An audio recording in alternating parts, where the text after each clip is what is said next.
Declared my wedding adults only to avoid chaotic energy, but now my sister threatens to boycott over her kid's absence. I, 28F, am getting married next month, and I've been planning this wedding for almost a year. My fiancé, 31M, and I both agreed we wanted an adults-only event, mostly because we envisioned a more formal evening. Also, the venue is small and very upscale, not really the best place for young kids to be running around. The problem is my sister, 32F, who has 2 kids, 5 and 7. When I first mentioned the no kids policy, she didn't seem too upset, but as we got closer to the wedding, she started dropping hints about how hard it would be for her to find a sitter. I totally get that it's tough, but I did offer to pay for a local sitter to stay with her kids at her hotel for the night, so she could attend the wedding without worrying. Well, she didn't like that suggestion. She says it's unfair because our other sister's wedding, 3 years ago, was family-friendly and allowed kids. But at the time, our niece and nephew were much younger and quieter. At this age, they're really energetic and love running around, and they tend to get cranky at night, which isn't what I want on my wedding day. It's become a big point of contention. She's now saying that if her kids aren't invited, she's not sure if she'll attend, which honestly hurts a bit. My mom have told me it is our choice, since we are the ones getting married, and I feel like I've been flexible and offered a good solution, but she's making me feel guilty for not bending this rule for family. So, Ida for sticking to the no kids rule and potentially making my sister feel unwelcome? Edit, same post / So a lot of people have asked if I know the sitter, and I do. She lives in our neighborhood and has sitter a lot of our neighbors' kids. She is a very responsible young woman, around 22 to 24, can't remember her exact age. I do of course understand that my sister might not be comfortable leaving the kids to a person she does not know, but I just wanted to offer her a solution. Her husband also has a family, who I don't think would have anything against sitting the kids for one night, but I will let her decide if she wants to show. I just hope she does, since I do care about her and would love to have her there. Another reason we don't want kids there is because there is an open bar and we don't want kids and drunk people around each other, and my fiancé's family loves to party with a nice amount of wine and beer. Thank you for all the nice words and advice. I will give an update after the wedding, and we will be keeping the no kids rule, but we are thinking about letting kids be there for the ceremony like some people suggested. NTA. When it gets brought up again, and it will, sorry you can't make it. Leave it like that. You were kind to offer a local babysitter, and it's her decision if she doesn't take you up on it. Okay, thank you, thought so too, but just wanted to make sure. Update 1. Between the wedding, the honeymoon and the family drama, it just slipped my mind, but better late than never, right? Well, the wedding happened, and let's just say it wasn't without its moments. Buckle up, because this is a ride. So after the last post, me and my now husband decided to allow kids at the ceremony but kept the reception adults only. My sister wasn't thrilled but said she would figure something out. I took that to mean she was actually going to find someone to take the kids after the ceremony. Ha! Cute of me to assume.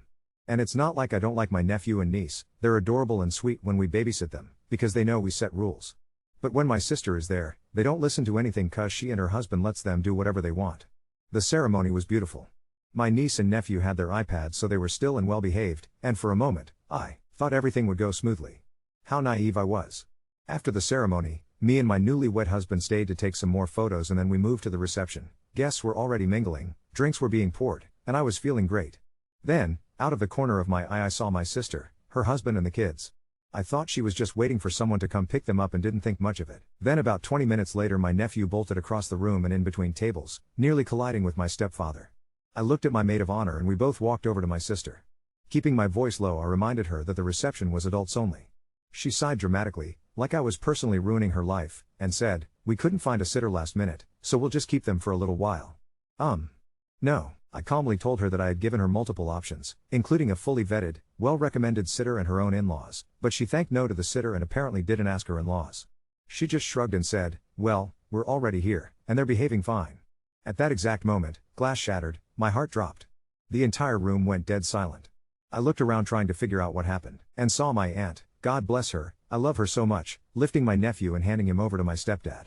He was fortunately okay. He didn't step in any glass, because my lovely aunt were close enough to control the situation. My dad and husband cleaned all the glass up. Apparently my nephew had been crawling under the tables and must have pulled the tablecloth by accident, making a plate and a few glasses fall and shatter. Thankfully nobody got hurt and the glass got cleaned up. My maid of honor helped find some new glasses and a plate. And when the chaos was taken care of, I went back to my sister and told her she needed to get the kids home. Now. And she? Lost her mind. My sister started yelling. She said stuff like, "I can't believe you're choosing a stupid rule over your own family. You're being a total bridezilla. And you're literally kicking out your own niece and nephew like they're stray dogs." At this point, people were staring. My husband came over to back me up, and my sister's husband came to calm her down. She said she couldn't drive them home since she had already had something to drink. My brother-in-law, her husband, said he would drive them to his parents' place. She got even more mad and said that she couldn't leave her kids just to be at a wedding. My mom then told her that she could leave to then. My sister stormed out, while muttering about how I was selfish and heartless. My Bill, her husband, just stood there looking so embarrassed before awkwardly getting their kids, apologizing to me and my husband and then following her out. The rest of the night went really nice, we had so much fun and it was just a genuinely good night. My husband and I took a taxi to our hotel around 3, the party didn't end till around 5 or 6, but we were tired and just decided it was enough for us. We fell asleep right away and it was honestly the best sleep ever. I thought the drama was over but nah, that would be too boring, right? Honestly, I wouldn't mind some boring moments. The next morning, I say morning but it was after 1 p.m, we were both pretty hungover and decided to just order some pizza, since we didn't want to go down to eat with a whole lot of people in the cafe down in the hotel restaurant. I checked my phone while he ordered pizza and saw my mom had written me to not pay attention to the post, she would take care of it. I was so confused, and didn't know what she was talking about, but then I saw my sister's post on Facebook. My sister had posted a full-on rant about how I humiliated her in front of everyone and made her choose between her kids and her family. She claimed I was targeting her for having a fancy wedding and excluding her kids, and she heavily implied that I had disinvited her because I hated being an aunt. And hated her kids. Some of our distant relatives, who weren't even at the wedding, started calling me out. One of my cousins commented, "Wow, some people take weddings way too seriously. It's just one night." Luckily, my godsent mom and dad were not having it.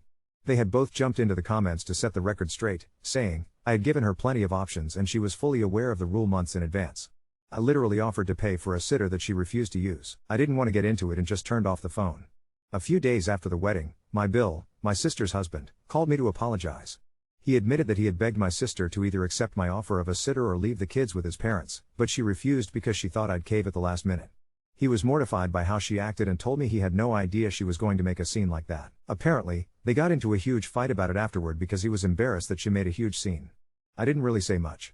We had planned our honeymoon to be from the 3rd of January till the 12th of January so that we could hold Christmas and New Year's with our families. And the temperature is better in January for a skiing trip. We held Christmas at my husband's parents and it was really nice. We then spent New Year's with some of our friends. My sister did not speak to me at all since the wedding. She did take down the post though. We went on our honeymoon and it was so much fun. We both snowboard, though on total different skill levels, him being just a tiny bit better. My sister called to apologize during the trip, but it really just ended up with her belittling me for kicking her out of the wedding. So, that's fun, I guess. Do I regret kicking her out? Absolutely not. My wedding was so much better after she left. No drama, just a perfect night with the people who I love. Am I mad about the Facebook post? Not really. My mom and dad dragged her so hard in the comments that she eventually deleted it. Am I still talking to my sister? Barely. She has yet to actually apologize and still acts like I was the unreasonable one. At this point, I'm just letting her stew in her own bad decisions. So yeah. Hope you enjoyed the read even though the update is a bit late. Update 2. I did not think I'd be back with more but here we are because apparently my life is a soap opera and no one told me. So much for thinking the wedding would be the high-water mark of chaos. About a week after we got home from the honeymoon, the venue emailed. I thought it was just a thank you / please leave a review thing. Nope. It was a very polite per our contract novel explaining they were withholding most of our security deposit because minors were present in the reception space during open bar hours and there were broken glassware / extra staff cleanup. I had actually forgotten the no minors clause was in the literal contract since we'd been shouting adults only from day one, but it's in black and white. The total they were keeping wasn't ruin your life money, but it was not nothing either, and my stomach just dropped, because I could already see the conversation I was about to have. I took a breath, typed out something nice and factual to my sister. Hey, the venue is keeping our deposit because the kids were in the reception. This is directly because of what happened. I'm asking you to cover it. I attached the email. I sat there, staring at the 3 dots for like a full minute, like I was bracing for a wave. She responded with, absolutely not. I'm not paying for your snobby venue rules. You chose that, not me. Then, you invited us, we came. If they can't handle kids, that's on them. Then, because of course, stop trying to punish me for having children. I didn't respond. I forwarded it to my husband and to my mom and went for a walk so I didn't start rage cry cleaning the kitchen. 10 minutes into my walk my phone rang, my Bill. He sounded exhausted. He said, I saw the email. I'll pay it. I am so sorry. I told him I wasn't interested in him bleeding for her choices, and he said, no. I begged her. I'm handling it. He Venmo'd me the full amount before we even hung up. Which, again, not the point, but I'm not going to lie, my shoulders dropped like 2 inches because at least it wasn't going to spiral into me chasing her for money for months. Cue my sister finding out he paid. How? Because she went into their joint account, which, okay, not my circus. She then drove to my house. No text, no call, just showed up, leaned on my doorbell like the world's most annoying metronome, and started in the second eye. Open the door. You extorted my husband. You're trying to turn him against me.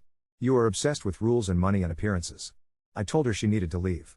She tried to push past me. I stepped into the doorway, and she said, "See? This is what I'm talking about. I can't believe you're locking me out of your life." Like I was the unreasonable one for not letting her rant in my foyer. My neighbor was out on her porch pretending not to watch while clearly watching. My dog was losing his mind, and it was just surreal. I told my sister again, not the time. Not the place. You need to go. She called me heartless and stomped off down the walkway, calling my husband a doormat with a wallet, which made precisely 0 sense. The thing that got me was later that night my mom actually called a grown-up meeting. She wanted us to come over without kids, just the 4 of us, me, my husband, my sister, and Bill.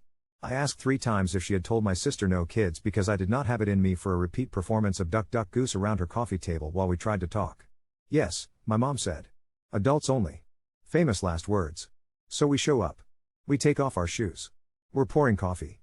The door opens and in walks my sister, kids in tow, because they didn't want to be left. The 5-year-old immediately discovered the bowl of wrapped caramels on the side table and decided a stealth carbo loading speedrun was the move.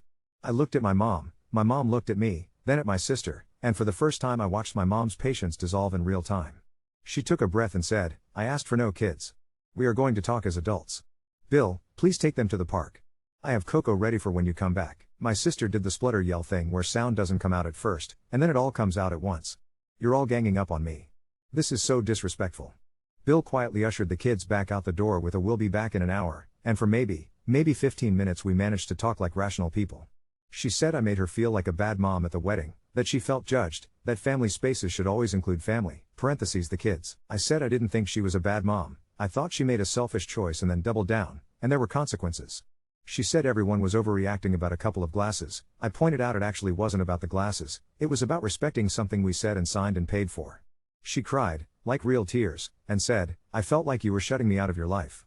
I told her I want her in my life, but not at the expense of my boundaries, and those two things can exist at the same time.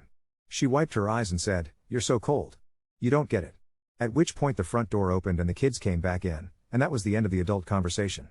My mom hugged me in the driveway afterward and said, "You were clear. I heard you. Enough is enough." 2 days later, my dad sent a very un-dad group text that basically said, "We love you both. Going forward, when a host sets a rule, we will support it. If you can't attend under that rule, we understand, but there will be no scenes.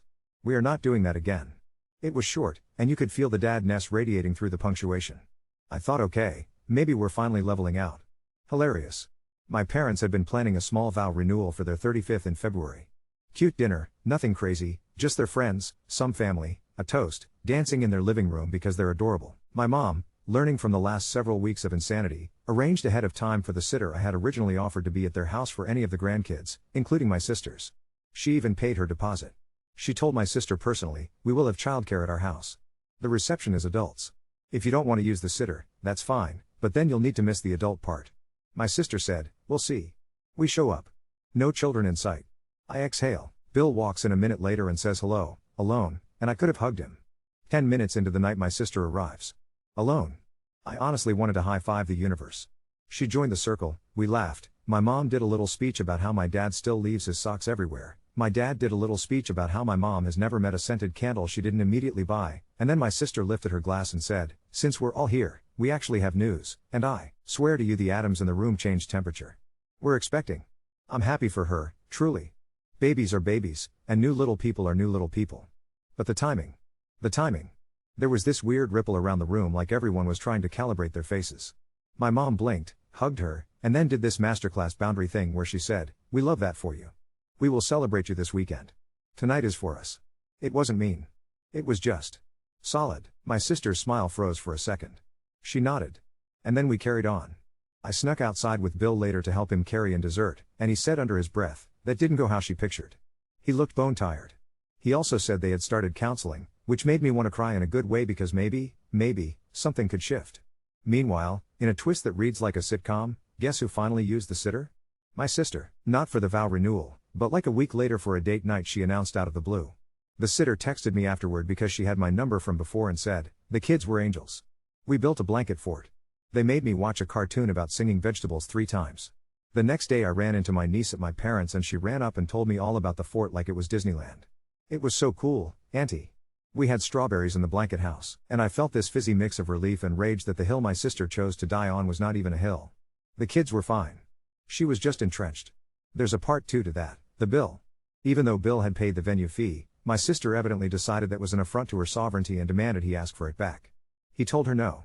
He told her it was the right thing to do.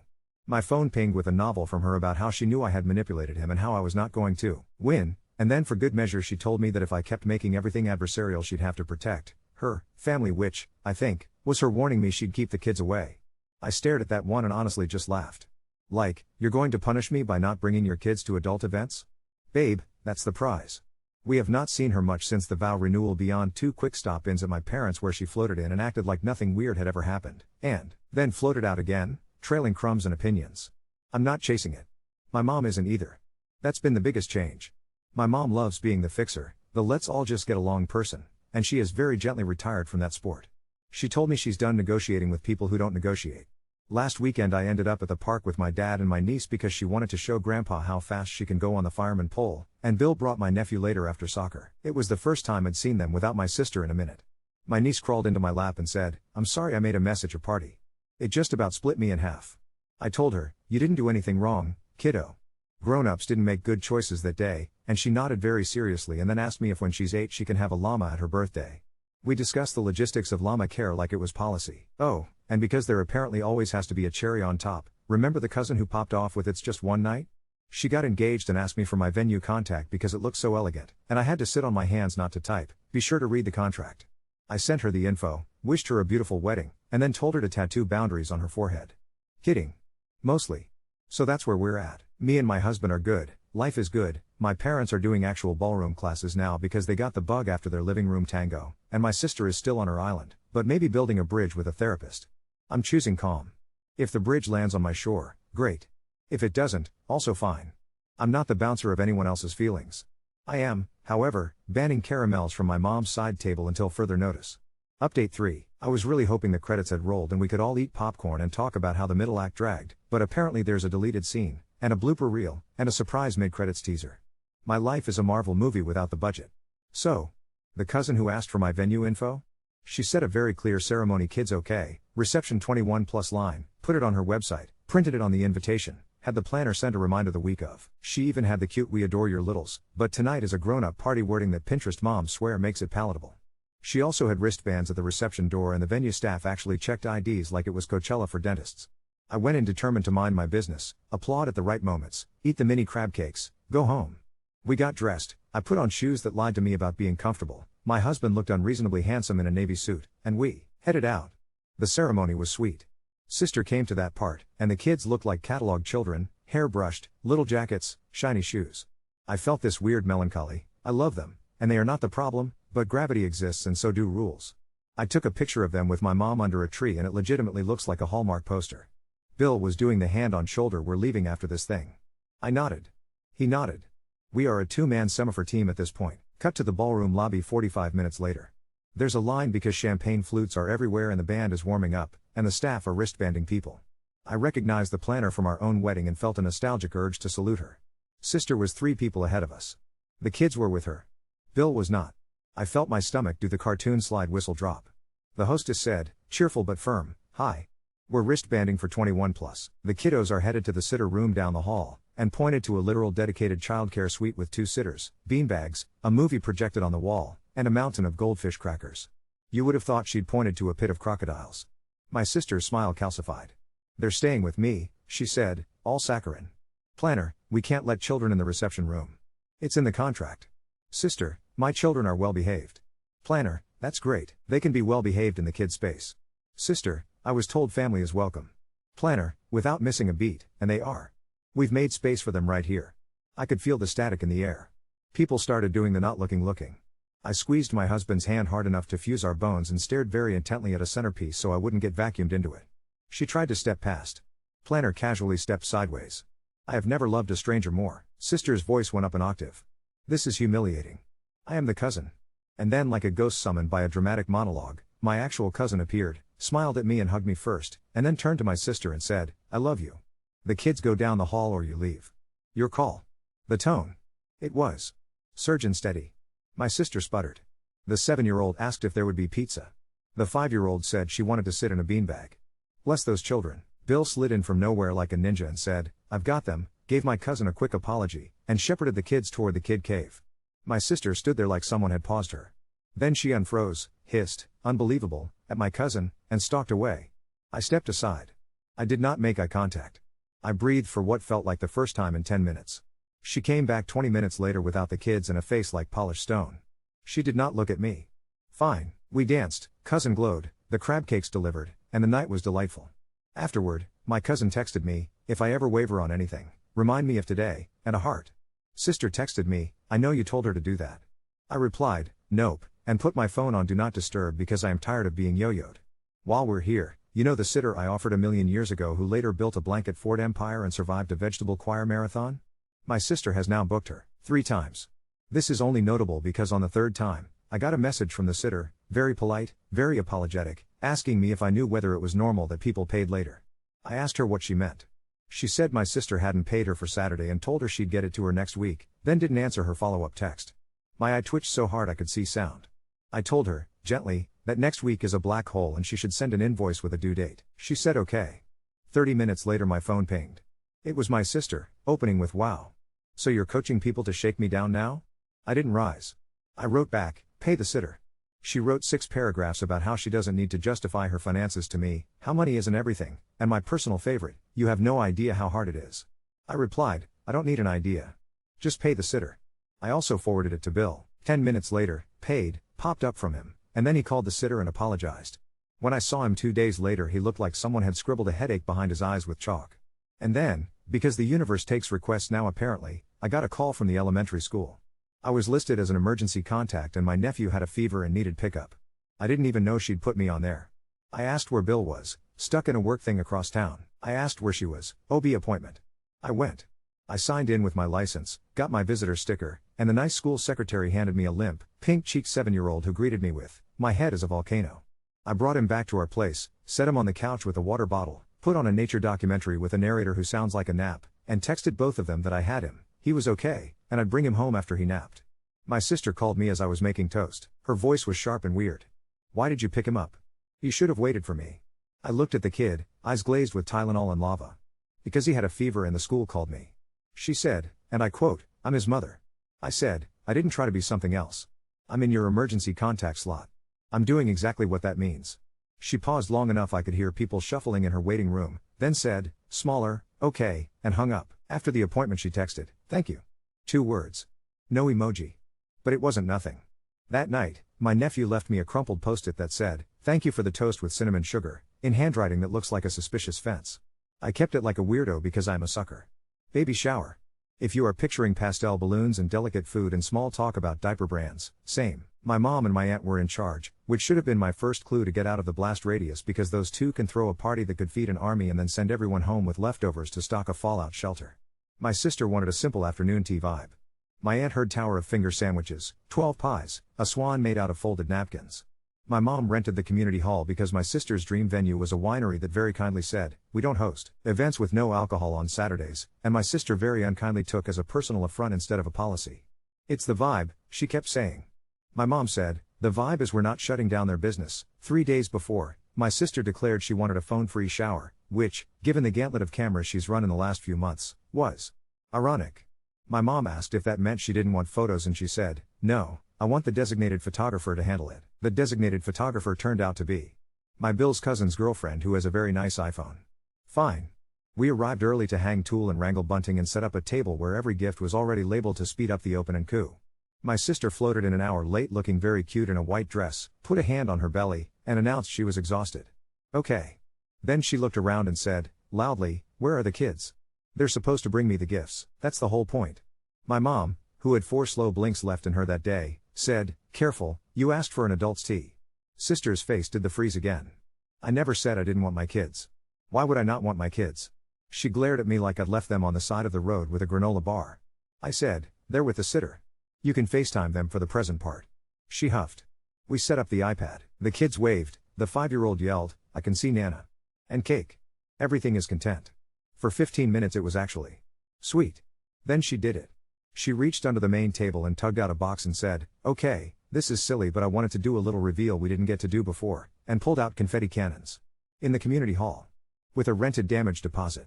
My mother's soul left her body for a second. I swear I saw it hover over the deviled eggs, and immediately went to get a broom, because of course she did. I looked her dead in the face and said, "If that confetti is glitter, so help me God." She said, "It's biodegradable." I said, "So is the patience in this room." She tried to laugh and then did the countdown anyway, and the cannons puffed out an explosion of pastel paper that was a very clear color. Everyone clapped because, again, babies are babies. My mom quietly put a piece of painter's tape on the floor to mark the radius of confetti scatter like she was prepping a forensic scene. Someone's great-aunt yelled, "I knew it." And then we moved on. No one cried. No sprinklers. My mom whacked me on the shoulder later and said, "I'll vacuum your aura if that helps." Here's the messed up part. After cake and the out-of-focus designated iPhone portraits, my sister found me by the industrial sink and said, not defensively, not barbed, just blunt, "I know everyone thinks I'm a lot." I was not prepared for that version of her. I said, "I think you're overwhelmed." She nodded and stared at the stainless steel for a second like it had answers. He got a note home from school last week. About blurting out. And she's bored in class and pushing. The counselor said maybe.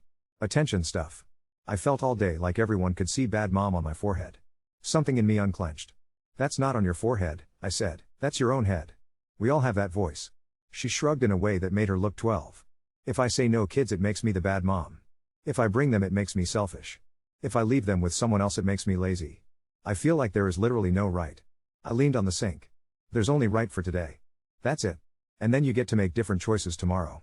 She laughed once, short, and said, "You're going to be the cool aunt who always has cinnamon toast." It wasn't an apology. But it also wasn't a dagger. Later, when we were bagging up leftover quiche in Ziplocs, she squeezed my elbow and said, "Thank you for picking him up," out loud this time. I nearly fell into the sheet cake. We left that night with the back of our SUV layered like a pastry, flowers, chair covers, an entire lawn's worth of pastel confetti in our shoes. My husband drove and said, "Your family's women are terrifying in a good way," which? Fair. Counseling update. Bill told me after the shower that they're actually going weekly now. The therapist, according to his extremely diplomatic summary, is talking a lot about control. Not the movie villain kind, more the everything feels like a threat so I make rules to keep my brain quiet flavor.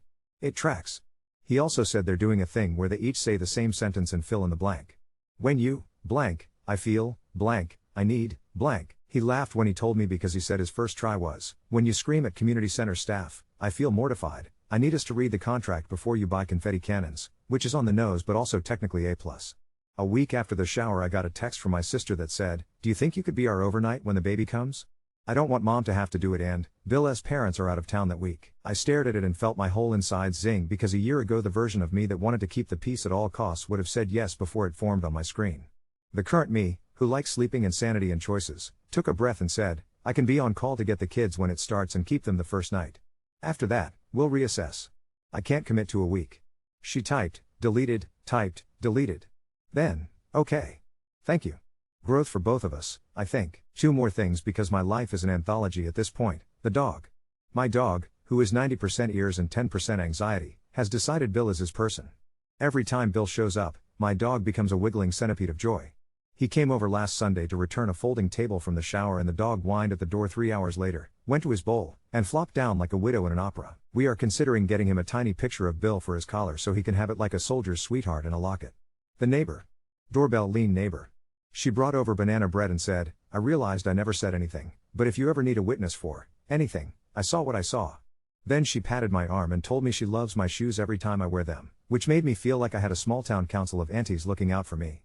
We now wave like old friends. She also told me there's a llama farm 30 minutes away that does birthday rentals, and I am holding that card for an 8th birthday Hail Mary. The last curveball, my dad had a tiny health scare. He is okay. He had chest tightness, they did a stress test, he got a stern lecture about salt, the whole 9. I bring this up because in the ER waiting room at midnight, me on one side, my mom on the other, my sister walked in with a bag of chargers and a water bottle with a straw and tissues. She put one hand on my mom's shoulder and one on mine and the 3 of us made a mom sandwich around a hospital armchair. She didn't try to take over. She didn't shatter glass or bring confetti. She just sat, rubbing our moms back in slow circles. When Dad was released and we were walking him out like he was made of spun sugar, she fell into step with me and said, without gearing up, "I know the rules aren't about me. I am trying to not take them like a door slammed in my face." I said, "I know." She said, "Sometimes my brain lies." I said, "Mine, too." She nodded. We got in separate cars. At a red light I looked over and she was crying. Big, ugly, honest tears. It made my chest hurt in that teenage, preverbal way. I texted her later, "You are a good mom. I mean that. I'll see you Tuesday for the pediatrician, because apparently I'm now on the paperwork forever and ever, amen," and she sent back a single heart. So that's the new chapter. We're not fixed, I am not naive. I am not turning in my boundary badge and gun. But things are quieter. Or maybe I've just turned the volume down on everything that isn't mine to hold. The kids are obsessed with a cartoon salamander who wears hats. My parents started practicing a foxtrot for fun. My husband signed us up for a weekend away before the baby comes so we can have one last pre-niece/nephew too. 0 hurrah.